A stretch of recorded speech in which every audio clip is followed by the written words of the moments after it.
اعوذ باللہ السمیع العلیم من الشیطان الرجیم بسم اللہ الرحمن الرحیم 15 نمبر آیا سورہ فرقان۔ قل اذالک خیر ام جنت الخلد التی وعد المتقون کانت لہم جزاء و مصیرا لہم فیہا ما یشاءون خالدین کان علی ربک وعدا مسئولا۔ صدقت یا رب العالمین۔ قل کہہ دیجئے اذالک کیا یہ خیرن بہتر ہے، ام یا جنت باغ الخلد ہمیشگی کا، التی وہ جو وعدہ وعدہ کیا گیا، المتقون پرہیزگاروں سے، کانت ہے لہم ان کے لیے جزاء بدلہ و مصیرا اور لوٹ کے جانے کی جگہ، لہم اس میں فیہا ان کے لیے ما یشاءون جو وہ پسند کریں گے، چاہت کریں گے، خواہش کریں گے، خالدین ہمیشہ کے لیے، کان ہے علی ربک تیرے رب پر، وعدن وعدہ، مسئولا ہو کر کے رہنے والا یا سوال کیا جانے والا۔ کل ہم نے پڑھا تھا اللہ تعالیٰ فرماتے ہیں بڑی برکت والی ذات ہے، اگر وہ چاہے تو ان کے سوالوں سے بڑھ کر آپ کو بہتر چیزیں عطا کرتے۔ وہ جنت ہمیشگی کی جس کے نیچے نہریں چلتی ہیں، اور بہت سارے محلات یہ تو قیامت کا انکار کرتے ہیں، اور قیامت کا انکار کرنے والوں کے لیے تو عذاب ہے۔ جب وہ آگ انہیں دور سے دیکھے گی تو یہ اس کی آواز کو اور اس کے غیظ و غضب کو پہچانیں گے، اور جب ان کو اس میں گرایا جائے گا تنگ جگہ سے، زنجیروں میں جکڑ کر کے، اس وقت یہ موت کو آواز دیں گے اور انہیں کہا جائے گا ایک موت نہیں زیادہ موتوں کو بلاؤ تم۔ پھر اللہ تعالیٰ فرماتے ہیں کل اذالک خیر، یہ بہتر ہے جو تم قیامت کا انکار کر رہے ہو اور کہہ رہے ہو کہ ہم نہیں مانتے، کچھ نہیں ہونا، یہ نہیں ہوگا، تو اس جہنم میں گر کر کے موت مانگنی ہے یا جنت کے راستہ کا اختیار کرنا ہے؟ یہ سوال اللہ تعالیٰ کریں انسانوں سے، کیا جہنم کے راستے پہ چلنا ہے، قیامت کا انکار کرنا ہے، یا جنت کی طرف چلنا ہے؟ ام جنت الخلد، جنت خلد ہمیشگی کی جنت، خالدین فیہا جو اللہ تعالیٰ نے کہا ہمیشہ ہمیش کے لیے، تو التی وعد المتقون جس کا وعدہ کیا گیا پرہیزگاروں سے۔ اسی لیے تو وہ سورہ زمر کی جو آخری آیہ مبارکہ ہے، آخری سے پہلے والی، اس میں اللہ تعالیٰ کہتے ہیں کہ جب اہل جنت کو جنت میں داخل کر دیا جائے گا اور فرشتے ان کو سلام کہیں گے اور مبارکباد دیں گے، اور اس وقت وہ کہیں گے یہ اللہ کا ہی معاملہ تھا کہ اس رب نے ہمیں اس جنت کا وارث بنا دیا اور وعدہ پورا کر دیا، الحمدللہ الذی صدقنا وعدہ واورثنا الجنہ، اور ہمیں جنت کا وارث بنا دیا اور اپنا وعدہ پورا کر دیا۔ اس وعدے کی دعا سکھائی گئی تھی ہمیں سورہ آل عمران میں، ربنا آتنا ما وعدتنا علی رسلک ولا تخزنا یوم القیامہ انک لا تخلف المیعاد۔ یا اللہ جو تو نے اپنے رسول صلی اللہ علیہ وسلم کے ذریعے سے وعدے کیے ہیں وہ وعدے ہمارے حق میں پورے کر دینا، اور قیامت کے دن ہمیں رسوا نہ کرنا، قیامت کے دن ہمیں رسوا نہ کرنا، لوگوں کے سامنے ہمارے عیب کھلیں، لوگوں کے سامنے ہمارے معاملات کھلیں، یہ رسوائی ہمیں نہ دینا، اس دن محفوظ رکھنا۔ تو وہ وعدہ کن سے ہے؟ المتقون، پرہیزگار۔ کس چیز کے بارے میں؟ سب سے پہلا وعدہ ان لوگوں سے جو شرک سے پرہیز کرنے والے ہیں، جو اللہ کے ساتھ کسی بھی قسم کا کسی کو شریک نہیں بناتے۔ کیا کہا تھا رسول اللہ صلی اللہ علیہ وسلم نے؟ میری امت میں سے 70,000 لوگ ایسے ہوں گے جو بغیر حساب کے جنت میں جائیں گے۔ پوچھا یا رسول اللہ صلی اللہ علیہ وسلم کون ہوں گے وہ؟ فرمایا جو دم جھاڑا بھی نہیں کروائیں گے، حالانکہ دم جائز ہے، دم کروانا جائز ہے، لیکن وہ اللہ پہ اس طرح کا یقین اور توکل ہوگا کہ وہ دم وغیرہ بھی نہیں کروائیں گے، اتنا یقین اور توکل اللہ کی ذات پہ رکھنے والے ہوں گے۔ تو صحابی نے کہا یا رسول اللہ صلی اللہ علیہ وسلم دعا ہی کر دیجئے میں بھی ان میں، کہا تو بھی ان میں ہے۔ ایک اور بولے جی میرے لیے، کہا وہ سبقت لے گیا، اس نے پہلے کہہ دیا، اس کے لیے دعا ہو گئی۔ تو التی وعد المتقون، وہ جنت خلد جس کا وعدہ ان لوگوں سے ہے جو شرک سے بری ہیں، کیونکہ شرک کے بارے میں تو کھلا کھلا اعلان کیا اللہ تعالیٰ نے کہ میں نے یہ معاف نہیں کرنا، اس کے علاوہ جو چاہوں میری مرضی، میں چاہوں تو معاف کر دوں، نہ کروں میری مرضی، لیکن شرک میں نے معاف نہیں کرنا۔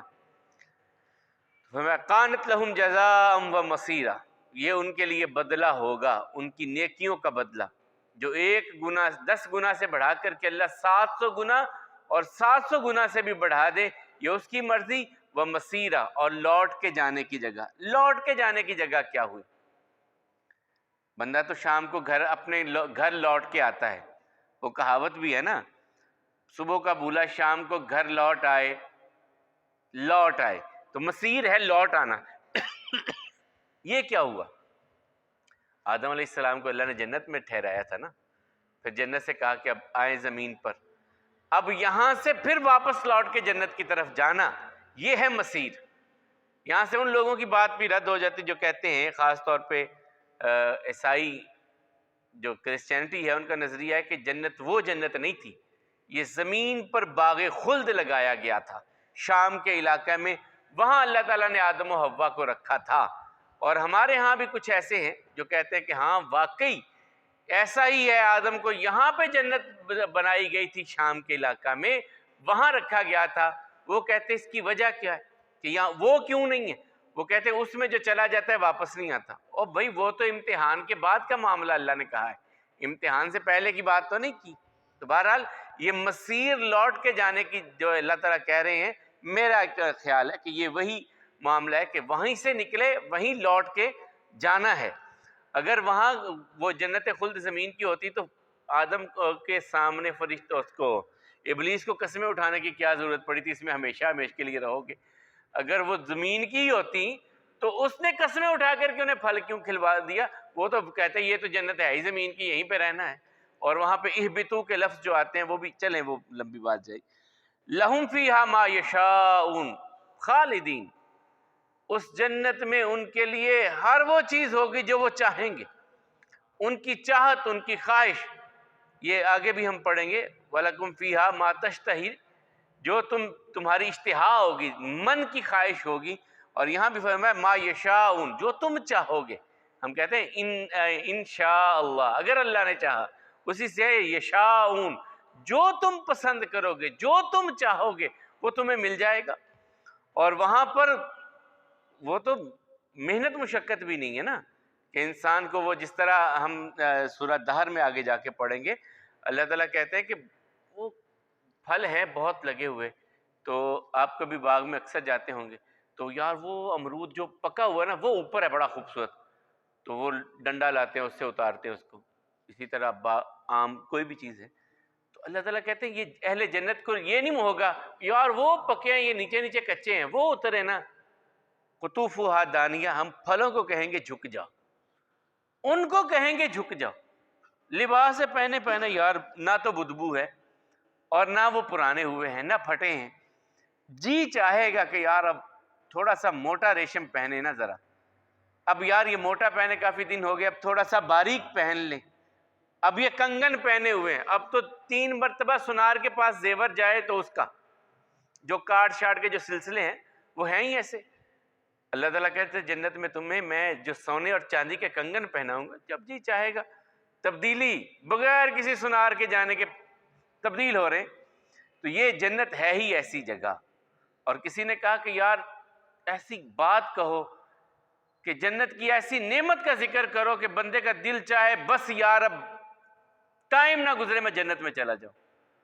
اور ان کا ساری نعمتیں ایک طرف، محمد صلی اللہ علیہ وسلم کی رفاقت ایک طرف، رسول اللہ صلی اللہ علیہ وسلم کا دیدار اور زیارت، اور پھر اللہ کی زیارت ہے۔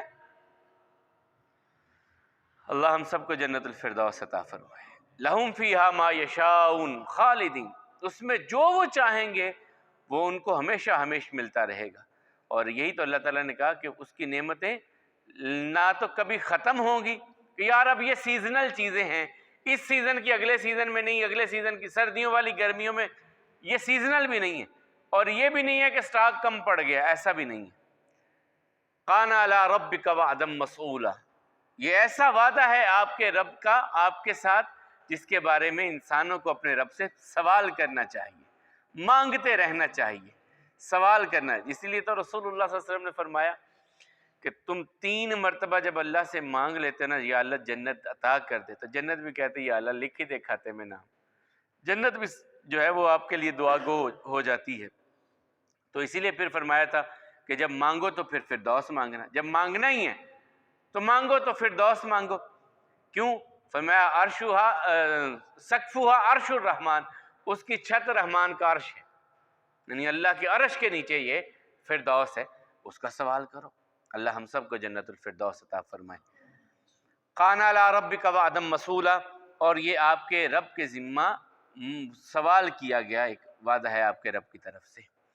ان سے کہیے کیا یہ جہنم کے عذاب بہتر ہے یا جنت خلد جس کا وعدہ متقین سے ہے؟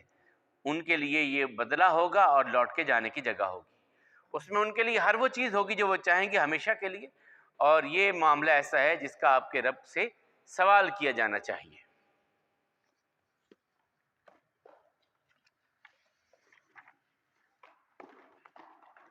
کل ہم نے 87 نمبر صفحہ پہ دعا پڑھی تھی، اے اللہ میں تجھ سے پناہ مانگتا ہوں پریشانیوں، غموں، عاجزی سے، سستی سے، بزدلی اور بخیلی سے، اور قرض کے چڑھ جانے سے، اور لوگوں کے غالب آ جانے سے میں تیری پناہ طلب کرتا ہوں۔ آگے ہے نماز میں یا ویسے قرآن کریم پڑھتے ہوئے یا ویسے بھی وسوسہ آ جائے تو اعوذ باللہ من الشیطان الرجیم پڑھنا۔ اے اللہ میں تجھ سے پناہ مانگتا ہوں، شیطان وسوسے ڈال رہا ہے، کبھی کہتا ہے یار ابھی تیری 3 رکعتیں ہوئی ہیں، تو نے تو چوتھی پڑھی نہیں، ابھی تو 2 ہوئی ہیں، تیسری نہیں، وہ وسوسے ڈال رہا ہے کسی طرح دھیان۔ یار وہ کسی نے کیا خوب کہا کہ جو بات تمہیں یاد نہیں آ رہی نا تو نماز پڑھنے لگ جاؤ، ساری بھولی ہوئی باتیں اس وقت یاد آ جاتی ہیں، وہ شیطان یاد کروا، اوے فلاں کام تیرا رہ نہیں گیا، او فلاں چیز جو یاد کر رہا تھا پتہ نہیں کہاں رکھی ہے، او فلاں جگہ پہ ساری باتیں وہ لعین جو ہے نماز میں یاد کروانے کی کوشش کرتا ہے۔